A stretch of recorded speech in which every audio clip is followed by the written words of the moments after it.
Salut tout le monde. On se retrouve aujourd'hui pour une nouvelle vidéo sur les films Disney abandonnés. Vous avez sûrement vu passer des images du projet, mais connaissez-vous vraiment l'histoire de ce développement artistique aux multiples obstacles? Je vous propose aujourd'hui de rejoindre le monde des géants avec Gigantic.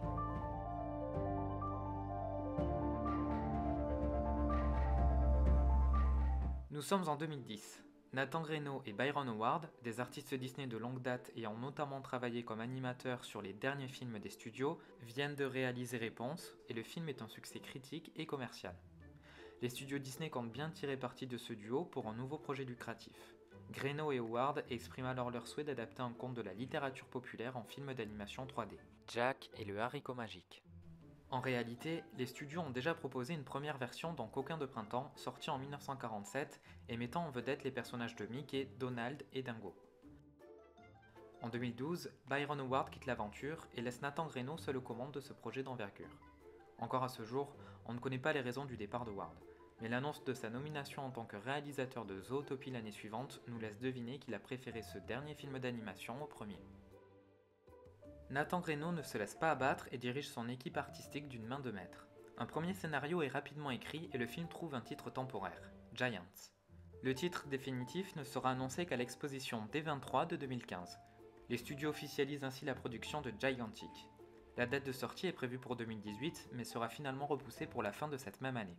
A l'époque de l'annonce de Gigantic, le film en est déjà à la seconde version de son scénario. Plus tard chargés de la bande originale de La Reine des Neiges, Kristen Anderson Lopez et Robert Lopez sont annoncés à la composition des musiques du film.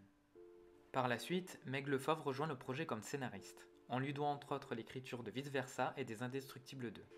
La sortie est de nouveau repoussée de 2 ans avant d'être définitivement annulée fin 2017. Alors que s'est-il passé? Quelles sont les raisons de l'annulation de ce film? Et surtout, quelle histoire aurait-il pu raconter? Au fil de ces 7 années de développement créatif, de nombreux storyboards et concept art ont vu le jour pour illustrer les différentes versions du script. Je vous propose donc de découvrir aujourd'hui les 2 scénarios qui auraient pu donner naissance à ce classique d'animation avorté. Dans la première version du scénario, nous suivons les aventures de Jack, un paysan amoureux de la fille d'un marchand, Angelina. Jack est en concurrence avec une tête brûlée, Marco, fils de noble. Enfin, Inma, une jeune fille assumant sa part de masculinité, sensible à la justice mais n'étant pas reconnue comme audible ou légitime par son jeune âge, est le dernier membre de ce petit groupe éclectique. En parallèle, Jack fait la rencontre d'un géant avec qui il va devenir ami. Cette relation va poser problème.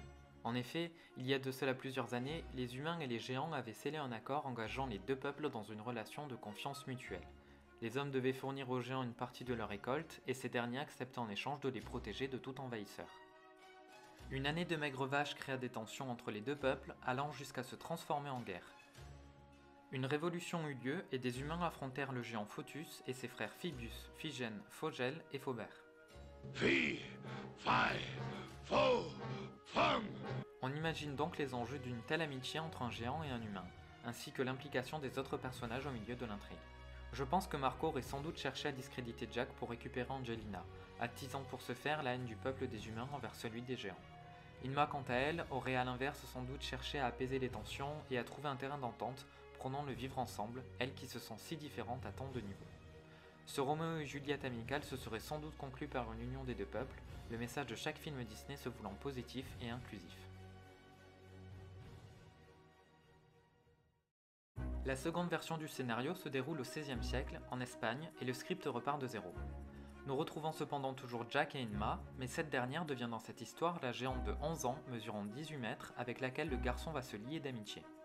Exit donc les personnages de Marco et d'Angelina. Lors de leur rencontre, Inma joue avec Jack comme s'il était une poupée vivante. Cette nouvelle version conserve toutefois le conflit qui oppose le peuple des humains et celui des géants en poussant les enjeux un peu plus loin.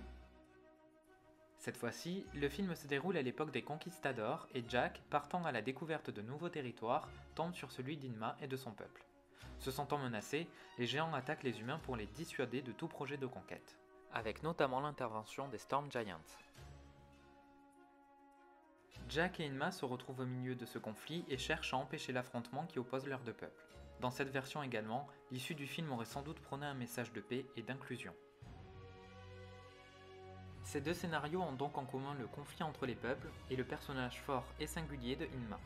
On y devine la volonté flagrante des équipes à vouloir aborder les sujets de la différence et du vivre ensemble. Les raisons de l'abandon du projet sont données par Nathan Greno, qui explique que le processus créatif ne prenait pas. En effet, malgré toute la bonne volonté des équipes et la passion des artistes pour le projet, ce dernier n'était pas viable.